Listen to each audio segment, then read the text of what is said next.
chegará aos 900 metros de altura e terá força suficiente para devastar uma boa porção das Américas do Norte e do Sul. Essa onda terrível é chamada de mega tsunami. São ondas muito maiores do que qualquer coisa já vista pelo ser humano. Nossa, que coisa. Você olha e vê essa coisa imensa se estendendo 900 metros para o alto. Imagine uma montanha, é uma montanha em movimento.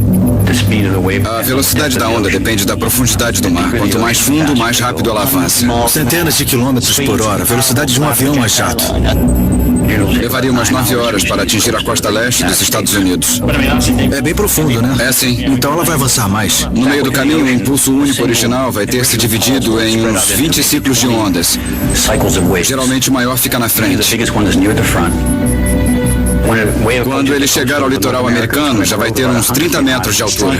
Vai atingir toda a borda ocidental do Atlântico Norte. Uma coisa assustadora. Desde o Canadá, passando pelos Estados Unidos e pelo Caribe até o Brasil. Umas ondas enormes. Seria um acontecimento capaz de mudar a história.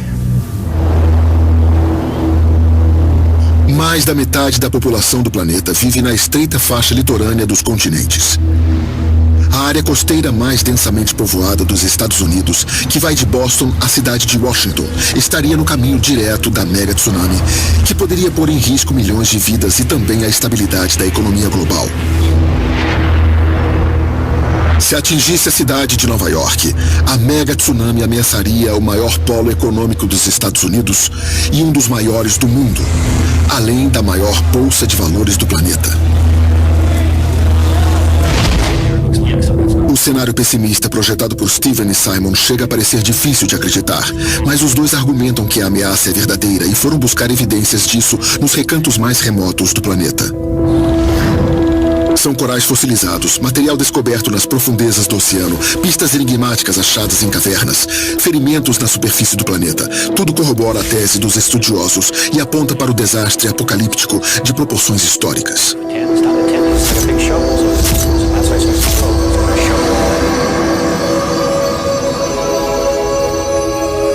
Só há alguns poucos fatores capazes de desencadear o poder devastador de uma tsunami. O mais óbvio de todos é o impacto de asteroides, como um que foi batizado de Eltanin. Há mais de 2 milhões de anos, o asteroide Eltanin se chocou contra a superfície da Terra, perto do litoral do Chile. Com a força de uma bomba cósmica.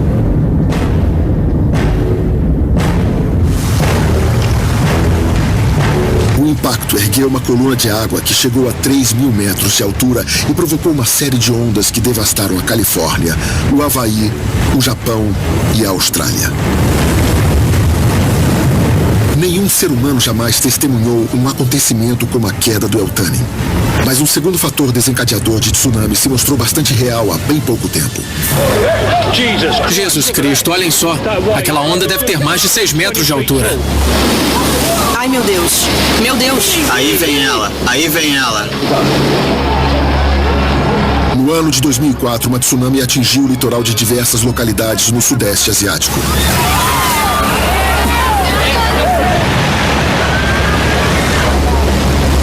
Em questão de horas, mais de 250 mil pessoas foram mortas.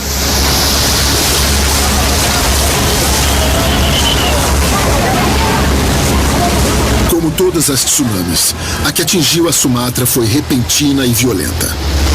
E a sua origem estava oculta, uma bomba relógio enterrada nas profundezas da Terra.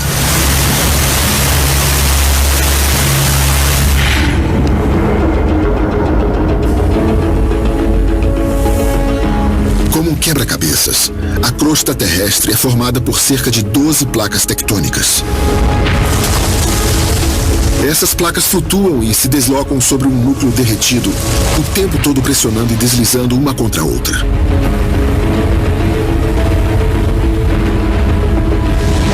A origem da tsunami de Sumatra foi um ponto de colisão entre a placa da Índia e a da Birmânia.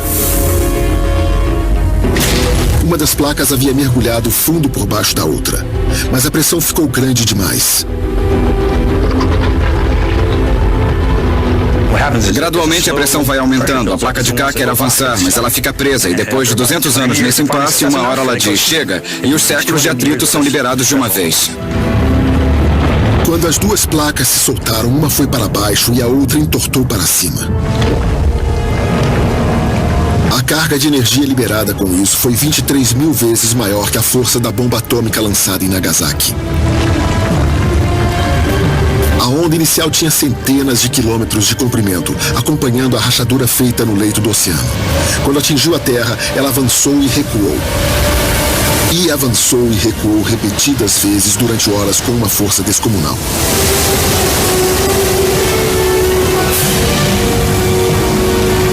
Imagine um gigante no meio do mar. Ele agarra o leito do oceano e o levanta de uma vez só, fazendo toda a água escorrer.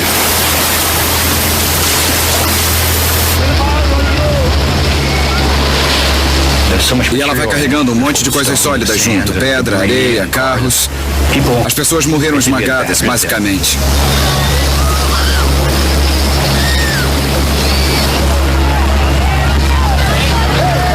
Elas não se afogam, são esmagadas.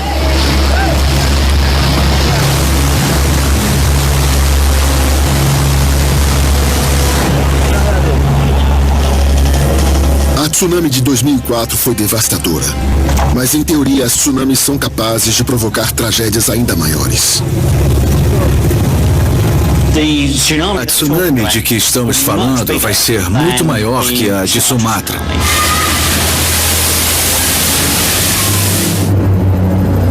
Estamos falando de uma faixa litorânea que vai ficar parecida com o que vimos em Sumatra. Uma faixa de devastação que vai chegar a até 3 quilômetros da praia.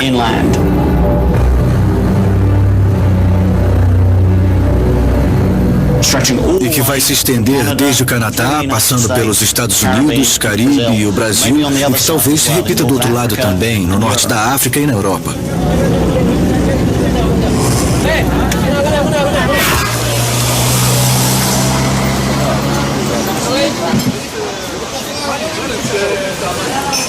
A ameaça de tsunami que Simon e Steven estão prevendo não virá do impacto de um asteroide e nem de um terremoto.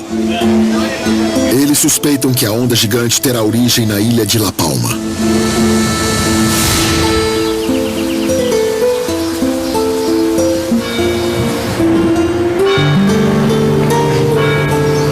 La Palma é a imagem perfeita da tranquilidade. A ilha tem menos de 100 mil habitantes que ocupam povoados e cidadezinhas incrustados à sombra da paisagem majestosa. Mas a beleza de La Palma abriga um perigo oculto.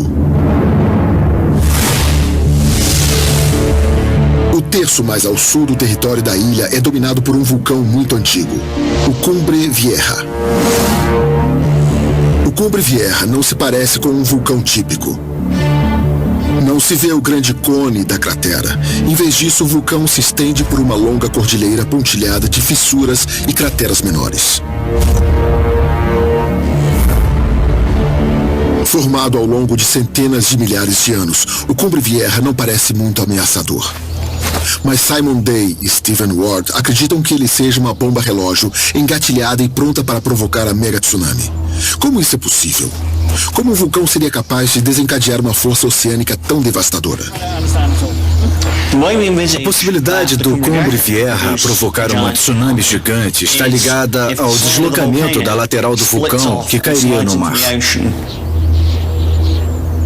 A tsunami seria gerada por uma porção enorme de rocha.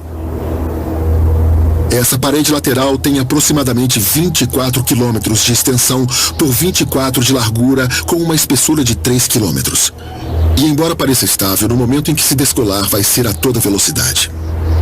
No auge da explosão, o flanco da cordilheira poderá se deslocar a 50 ou 100 metros por segundo. É a velocidade de um trem expresso. Simon Day e Stephen Ward estimam que a explosão final do Cumbre Vieja será precedida por semanas de acontecimentos violentos. Fissuras ao longo do cume lançarão colunas de cinzas capazes de escurecer o céu. A lava transbordará pelas encostas íngremes, indo desaguar no mar fervente. Incêndios devastarão as florestas, deixando a paisagem esturricada. Os terremotos sacudirão toda a área, destruindo povoados e cidades. E então, no começo, muito lentamente, uma porção de até 500 quilômetros cúbicos da ilha irá se descolar do resto. E assim a onda nasce. Uma cordilheira de água que se ergue até 900 metros da superfície do mar. Em questão de minutos, a maior parte das Ilhas Canárias será devastada. Uma hora depois, a mega tsunami irá devastar partes do norte da África e da Europa. Ainda no mesmo dia, a América do Norte, o Caribe e a América do Sul serão atingidos por ondas monstruosas. A lava descerá por essa encosta até É o mar. difícil imaginar que uma ilha vulcânica seja capaz de desencadear uma mega tsunami. Asteroides, sim. Terremotos no fundo do mar, nós já vimos que sim. Mas muita gente duvida que exista a possibilidade de uma porção do Cumbre Vieja se descolar e mergulhar no mar tão depressa. Será que uma calamidade assim é mesmo possível?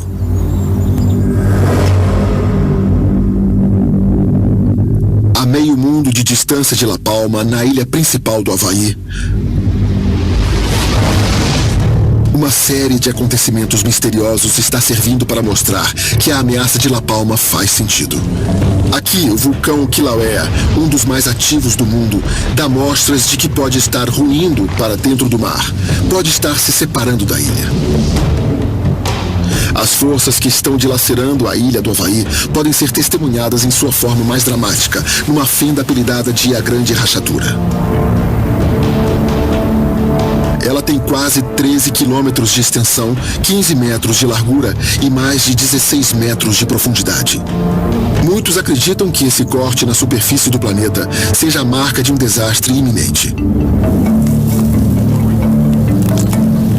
Estudiosos como Mike Pollan estão atentos aos acontecimentos no Kilauea. Ao contrário do que acontece no Cumbre Vieja, este vulcão é monitorado constantemente e há bons motivos para isso. Usando a tecnologia do GPS, Pollan vem registrando uma movimentação épica em uma porção ao sul do Kilauea, que é invisível a olho nu. A movimentação no flanco sul é constante. Ele se desloca entre 7 e 10 centímetros por ano. Um movimento regular e inexorável. Acontece o tempo todo. Mesmo se você ficar poucas horas naquela área, nessas poucas horas ele terá avançado um pouco mais na direção do mar.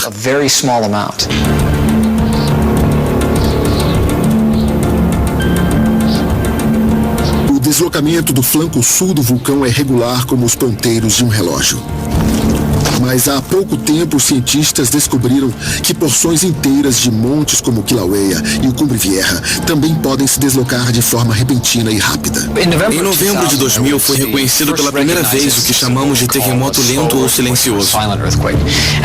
Nós observamos o flanco sul inteiro do Kilauea deslizando cerca de 5 centímetros na direção do mar num período de 24 a 36 horas. Estamos falando de um flanco de montanha, milhões de toneladas de rocha se deslocando em massa para o oceano. É uma velocidade incrível, muito rápida. 7 dias por semana, 24 horas por dia, o Kilauea está sob vigilância constante de um amplo sistema de sensores automáticos.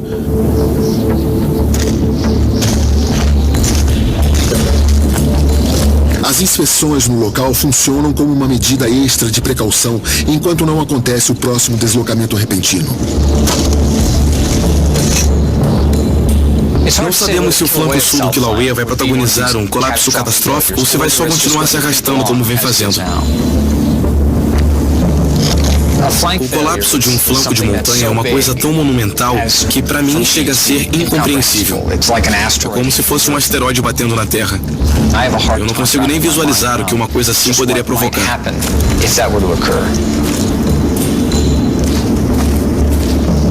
Embora seja um cenário difícil de imaginar, existem sinais indicando que o colapso de porções das montanhas do Havaí já aconteceu no passado e que desencadeou ondas gigantes. É só procurar as pistas nos lugares certos.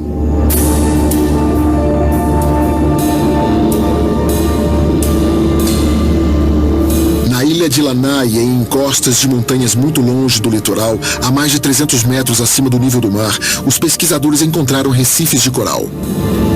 Como o coral veio parar aqui é um mistério. O grande mistério com relação aos depósitos de coral do Havaí é o tamanho deles. Não são nada pequenos. E isso é uma coisa que já intrigou muitos pesquisadores. Inicialmente, os cientistas pensaram que os recifes estavam no alto porque há muito tempo o nível do mar talvez fosse muito mais alto também. Houve quem sugerisse também que eles podiam ter sido erguidos do fundo do mar durante a formação das ilhas. Mas Gary McMurtry defende uma outra hipótese e ressalta uma pista reveladora. Os corais encontrados nas montanhas não estão intactos. Ao contrário, eles parecem ter sido jogados nas rochas. Para o pesquisador, os depósitos de coral têm uma explicação mais provável. Um outro agente pode ter esmagado os corais contra as encostas das montanhas. Uma tsunami enorme. E se a hipótese estiver correta, ele acredita que a passagem da onda deixou outros vestígios. No leito do oceano em torno do arquipélago havaiano, os cientistas descobriram um grande monte submarino, uma formação geológica de mais de 8.300 quilômetros cúbicos. Inicialmente, eles pensaram se tratar de uma montanha submersa. Mas hoje, a tese mais aceita é a de que o monte foi formado pelos restos de um deslizamento vulcânico. Para ter uma ideia da escala desse deslizamento, vamos relembrar a erupção do Monte Santa Helena, nos Estados Unidos. 18 de maio de 1980, por volta das 8h30 da manhã, o Monte Santa Helena explodiu numa erupção violenta.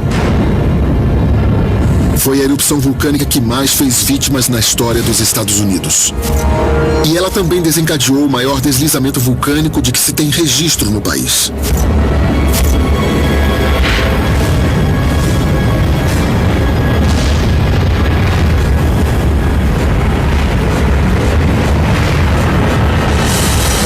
Foi um deslocamento de terra impressionante.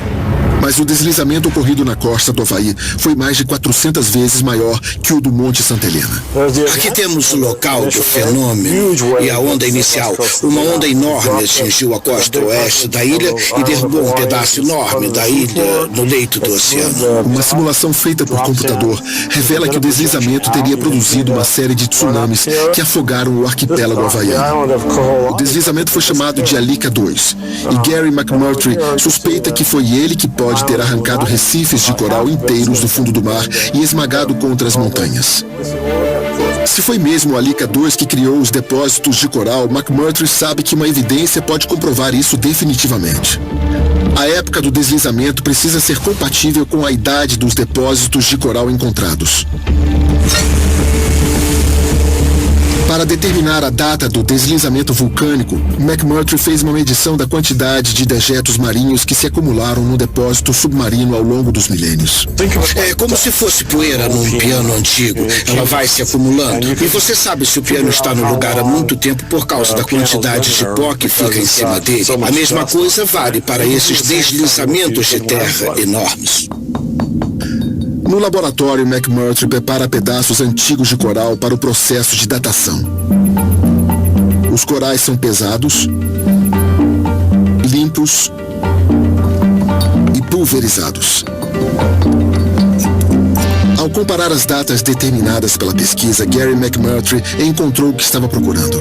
A data do deslizamento Alika 2 coincide com as datas de muitos dos depósitos de coral. Todas as evidências apontam para a ocorrência de tsunamis muito grandes. Elas são o único fenômeno que poderia fazer algo assim. Ninguém questiona mais isso. Certamente os corais são detritos de uma tsunami. Que outra explicação haveria? Agora, pesquisadores como McMurtry já sabem como vulcões podem desencadear tsunamis. E os cientistas não param de encontrar por todo o Havaí vestígios do impacto de antigas tsunamis. McMurtry afirma que já está na hora de levarmos mais a sério as ameaças de colapsos vulcânicos como a que existe em La Palma. Os colapsos vulcânicos não vêm sendo monitorados tão bem quanto outros fenômenos.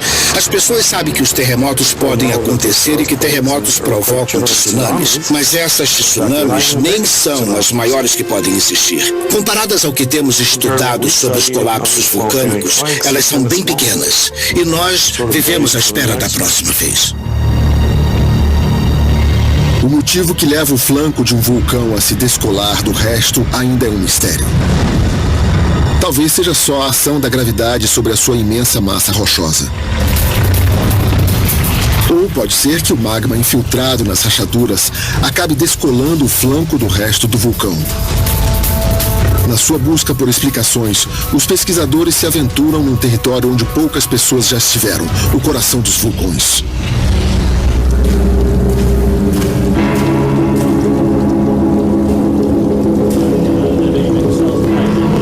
Voltando às Ilhas Canárias e a La Palma, encontramos Simon Day e Stephen Ward explorando as entranhas escuras de um vulcão adormecido.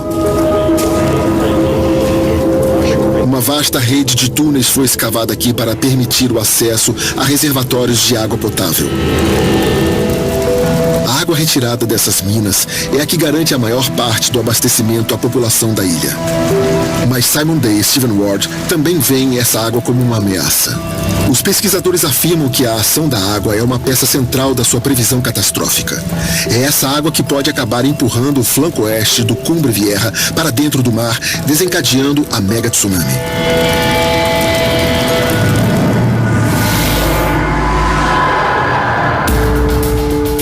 O Cumbre Vieja é cheio d'água.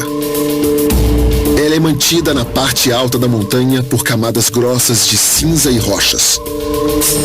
Lençóis de lava chamados de diques aprisionam a água que se infiltra na rocha, deixando-a praticamente selada no lugar. Essa água armazenada pode se transformar numa bomba durante uma erupção futura. Esses diques dentro do vulcão armazenam a água. Quando acontecer uma nova erupção, mais magma deverá subir. E o magma desse dique novo será muito quente, chegando a mais de 1000 graus Celsius.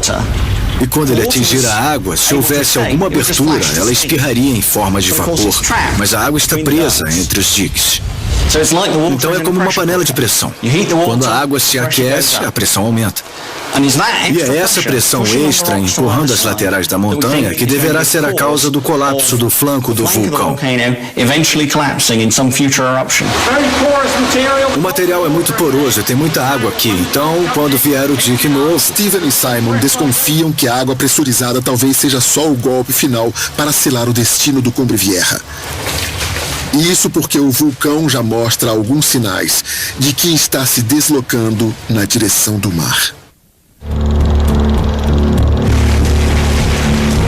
No ano de 1949, durante mais de 36 dias, o Cumbre Vieja explodiu numa erupção violenta que abriu crateras na montanha e despejou ondas de lava dentro do mar. Ao mesmo tempo, o sul da ilha era sacudido por fortes terremotos. Como uma ferida que não cicatrizou, o Hoyo Negro é uma recordação impressionante da violência da erupção de 1949. Mas dentro da cratera existe uma cicatriz ainda mais profunda, embora menos óbvia.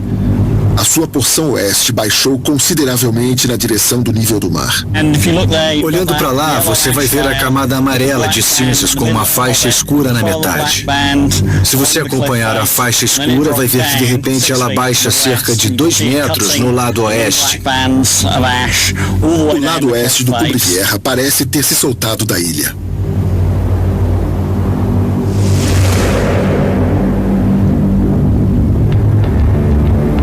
O vulcão talvez tenha se partido ao longo de uma falha geológica que se estende por mais de 3 quilômetros, seguindo a linha da cordilheira. A maior parte da extensão da falha fica escondida debaixo das rochas e do cascalho, logo abaixo da superfície das antigas trilhas da região. Mas ela emerge para a superfície e se mostra em alguns trechos, e neles o cenário visto é sempre o mesmo. Do lado oeste da falha, o solo da ilha parece bem mais baixo.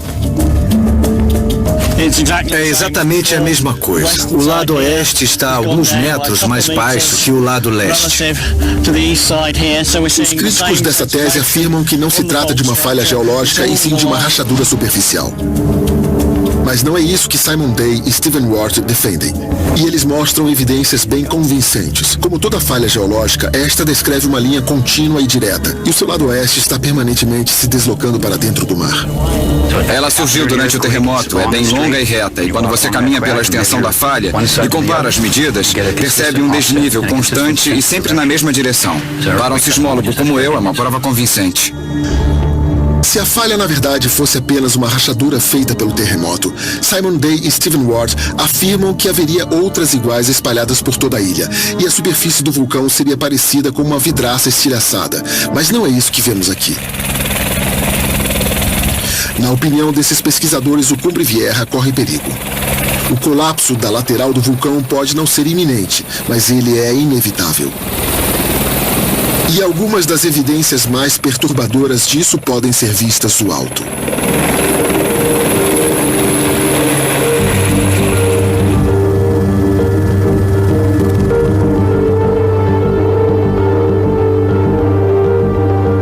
Prossiga. Entendido. Estamos sobrevoando o local neste momento. Câmbio. Ao longo da sua história, a ilha de La Palma tem sido o cenário de mudanças drásticas. Montanhas inteiras mergulharam no mar. Crateras gigantes foram abertas com a força de explosões. Simon Day e Stephen Ward acreditam que o passado tumultuado de La Palma pode ter um impacto dramático sobre o nosso mundo, afetando os destinos de cidades e de pessoas que vivem a um oceano de distância. E o motor que impulsiona o cenário apocalíptico previsto por eles já está em movimento há muito tempo.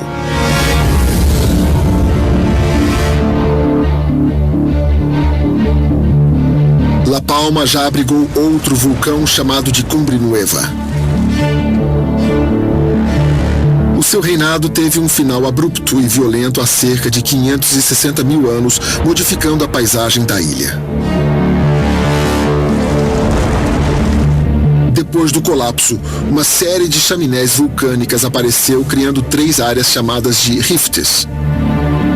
A lava que se derramou dos novos rifts formou o que hoje é o Cumbre Vieja.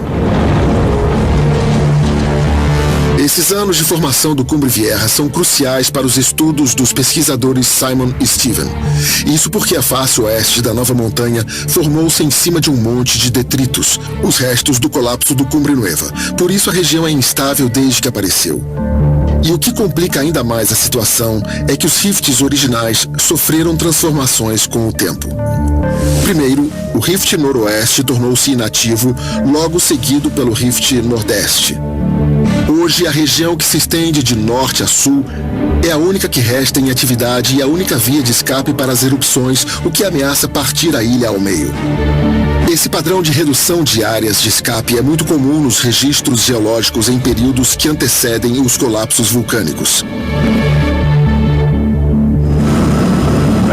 Estamos sobrevoando agora o Rift Norte-Sul, o único que está ativo hoje. Lá embaixo estamos vendo as crateras Roio Negro, Nambroque. Elas delineiam uma faixa vertical de chaminés vulcânicas que se formou nos últimos milhares de anos e foi parte dessa reconfiguração do vulcão.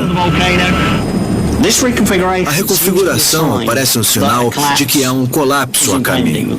O padrão que vemos nessas ilhas vulcânicas é uma reestruturação básica que reduz o número de áreas de escape antes da ocorrência do colapso.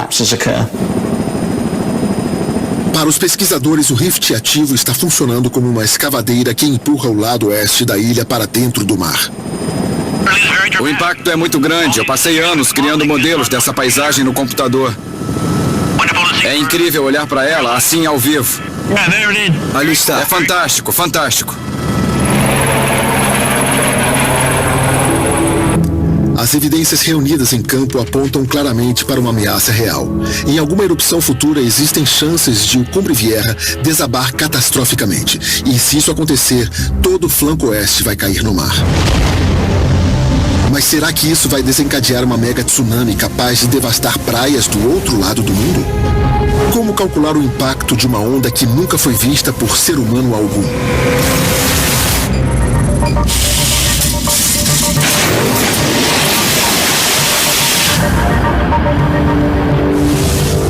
Tudo tem que sair exatamente de acordo com os cálculos. Está vendo aqui? O laboratório Hinsdale de pesquisa de ondas na Universidade do Estado do Oregon tem um dos maiores geradores de tsunami em operação no mundo. Especialistas em tsunamis como Herman Fritz vêm até aqui para ver o que jamais foi visto. É comum que um especialista em tsunamis como eu nunca chegue a ver uma de verdade, por mais pesquisas de campo que faça na vida.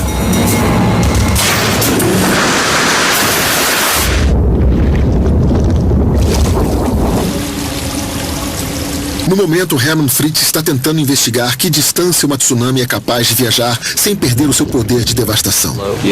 Veja o quanto se deslocou. Eu acho que foi o comprimento que mudou mais. A resposta para essa pergunta vai depender de que fator desencadeou a tsunami. Tsunamis originadas por terremotos, como foi o de Sumatra, costumam ser caracterizadas por uma série de ondas muito separadas e que percorrem grandes distâncias. Diz-se que elas têm um comprimento de onda maior. Tsunamis desse tipo podem viajar milhares de quilômetros, conservando seu poder de destruição. Na hipótese de um colapso do Cumbre Vieja, o cenário seria diferente. O evento produziria ondulações com um comprimento de onda mais curto. Cientistas acreditam que elas se espalhariam mais, perdendo força à medida que cruzassem o Atlântico. No laboratório, a equipe está preparando uma simulação do colapso do vulcão Cumbre Vieja. Será que a tsunami formada por ele vai conservar energia suficiente para destruir cidades Tudo distantes? certo, lançamento preparado. Repetidamente, Herman Fritz e sua equipe recriam o colapso do vulcão. A experiência é monitorada por um arsenal de câmeras e sensores. E os resultados são reveladores. Estamos concluindo que o resultado em La Palma será uma onda gigantesca, maior que qualquer coisa que já vimos ou registramos em toda a história. Se o flanco oeste entrar mesmo em colapso de uma vez só e em grande velocidade, a onda formada no local será muito grande. Inicialmente, a experiência de Fritz parece confirmar o cenário apocalíptico previsto por Simon Day e Stephen Ward. Mas há um detalhe extra. Os resultados revelam que à medida que a onda original se afastar de La Palma, ela formará dezenas de outras ondas. E à medida que se alastrarem, essas séries de ondas perderão força rapidamente. E quando elas alcançarem as praias distantes do Atlântico, Nós teremos uma série de ondas atingindo a costa leste americana, mas elas provavelmente serão muito menores que a onda original formada em La Palma. A altura muito possivelmente deverá ficar em alguns poucos metros, e o efeito não vai ser necessariamente catastrófico.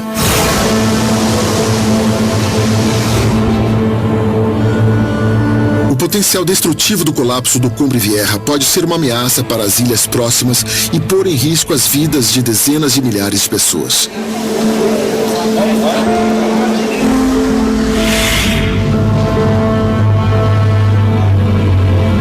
Mas será que a onda vai ter mesmo perdido força quando chegar ao litoral da América do Norte? Simon Day e Stephen Ward não apostam nisso. Eles acreditam que as previsões pessimistas das suas simulações feitas em computador estão mais próximas da realidade. Aqui é o Caribe. O argumento dos dois é que os tanques simuladores prestam uma ajuda valiosa, mas não podem ser comparados à complexidade de fatores levada em conta pelo computador. Eu trabalho com simulações físicas, ou seja, que usam meus melhores conhecimentos de leis da física, como gravidade, atrito e resistência do vento. Basta inserir esses dados no computador e pronto. É impressionante ver a extensão do impacto. Nós já enfrentamos críticas ao nosso trabalho nesses anos todos. Se o volume for o que estimamos e se a velocidade for chegar ao número que estimamos, a minha aposta continua sendo a mesma. A segurança de Simon e Steven não é simplesmente uma questão de bravata. Eles acreditam que o seu modelo computadorizado oferece uma previsão de futuro realista porque já realizaram com sucesso nele simulações de eventos ocorridos no passado. No dia 13 de março de 1888, em Papua Nova Guiné, aconteceu a erupção violenta de um vulcão na ilha de Ritter. A explosão descolou uma porção de 1,5 km da lateral da montanha e a lançou no mar, no maior episódio de colapso vulcânico lateral já registrado. O colapso desencadeou uma série de ondas com cerca de 15 metros de altura que devastaram praias a centenas de quilômetros de distância. A simulação computadorizada feita por Simon Day e Stephen Ward corresponde aos relatos de testemunhas da época com uma precisão impressionante. E não é só isso, o modelo indica que tsunamis com comprimentos de onda mais curtos são capazes de manter a sua energia ao longo de grandes distâncias. Então, se aplicarmos essa simulação de deslizamento... Num segundo teste, eles usam o modelo do computador para simular uma outra tsunami mais recente. Em julho de 1958, na região da Baía de Lituya, no Alasca, um deslizamento de terra jogou 53 milhões de metros cúbicos de rocha na água, criando uma tsunami.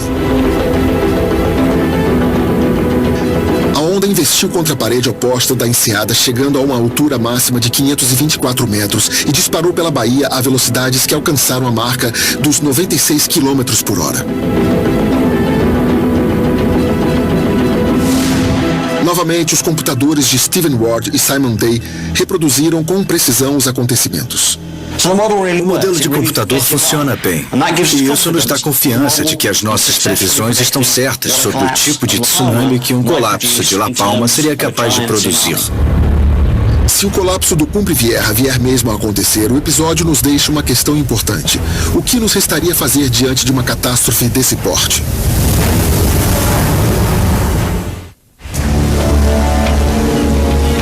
Nos Estados Unidos, o planejamento de ação em caso de desastres naturais é tarefa que cabe às autoridades locais. Na cidade de Nova York, o alarme de desastre soaria primeiro aqui. 155 chamando. No escritório de gerenciamento de emergências, também conhecido como centro nervoso da cidade. O pelotão de vigilância é nosso centro de alerta 24 horas. Eles monitoram as comunicações eletrônicas dentro e fora da cidade e no mundo todo, todos os dias, 24 horas por dia. 32329. Nosso trabalho é imaginar o pior e ficarmos preparados para ele. Desastres são conosco. No escritório, os operadores vivem em alerta para todo tipo de ameaça mortal. Ataques terroristas, manifestações populares ou desastres naturais como terremotos, tempestades e tornados estão sempre no radar deles. Um incidente no quadrante 2 Sul, até agora sem vítimas. Por conta da geografia da cidade, o perigo vindo do mar também pode representar uma ameaça grave.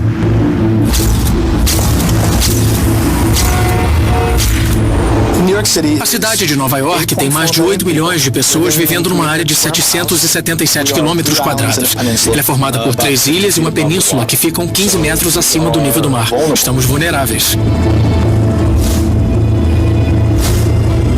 Essa possibilidade de uma tsunami representa uma ameaça catastrófica para Nova York. É um evento que tem baixa probabilidade, mas um alto nível de danos potenciais. Portanto, fazemos planos para enfrentá-lo. Nós o assumimos como problema nosso. Se o Cumbre Vieja entrasse em erupção e a ilha de La Palma fosse sacudida por terremotos, as equipes de emergência de Nova York teriam um dilema complicado nas mãos. Seria indicado iniciar uma evacuação da cidade? E quando?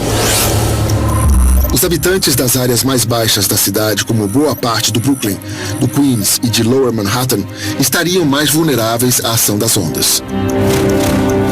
Para levar todas essas pessoas para locais seguros, seriam necessárias até 18 horas. Se as autoridades esperassem até a tsunami ser detectada, a operação se transformaria numa corrida contra o tempo. A onda seria capaz de atravessar o Atlântico em apenas 9 horas e poderia chegar ao alvo antes que muitas pessoas estivessem em segurança.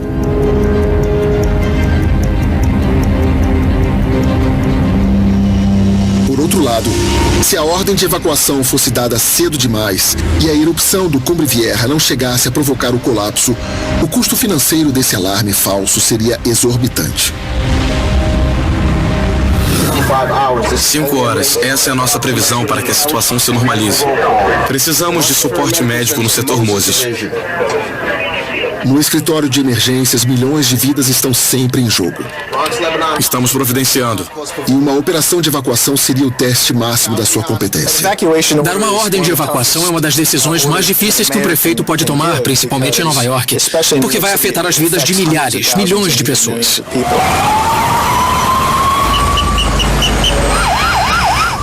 As tarefas podem se tornar monumentais muito depressa.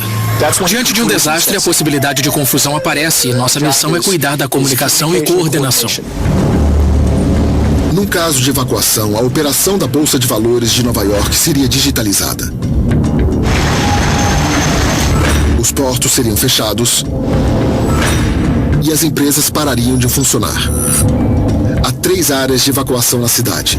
Os moradores das regiões mais baixas receberiam a ordem primeiro.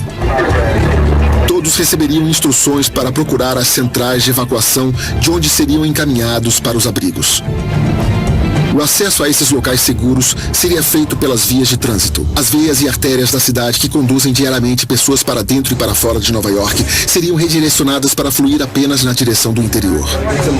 Os bombeiros seriam acionados para fazer a evacuação de hospitais e casas de repouso e para auxiliar os moradores com necessidades especiais. A polícia da cidade ficaria encarregada de garantir o cumprimento da ordem de evacuação. Por mais detalhado que seja o planejamento, o sucesso da operação sempre depende da sua execução. E sempre vão restar algumas questões. Quantas pessoas acabariam ficando para trás? Quantas sobreviveriam à mega tsunami?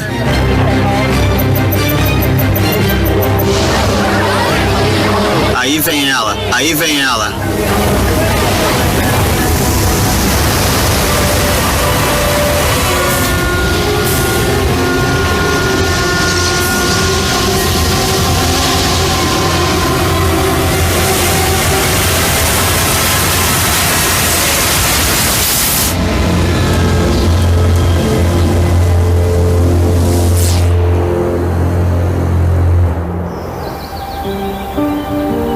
Hoje está tudo tranquilo na ilha de La Palma. O vulcão está adormecido e o chão não começou a tremer. Mas mesmo nessas condições, a sua mensagem para nós é clara. Os pesquisadores estão tendo que admitir que vulcões aparentemente imutáveis podem despertar. E quando isso acontece, eles têm o poder de transformar o mundo.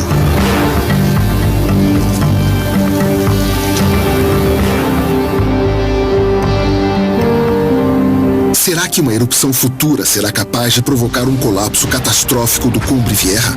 Simon Day e Stephen Ward fazem alertas tanto contra os alarmistas quanto contra aqueles que subestimam essa ameaça. A questão crucial é quando o colapso vai acontecer, quando essa tsunami que nós previmos vai atacar o Atlântico Norte. E nós não temos essa resposta. O vulcão vai precisar ser monitorado de perto durante as próximas erupções. La Palma é só uma das ilhas vulcânicas que temos no mundo. Ela está no topo da lista, mas não é a única ameaça.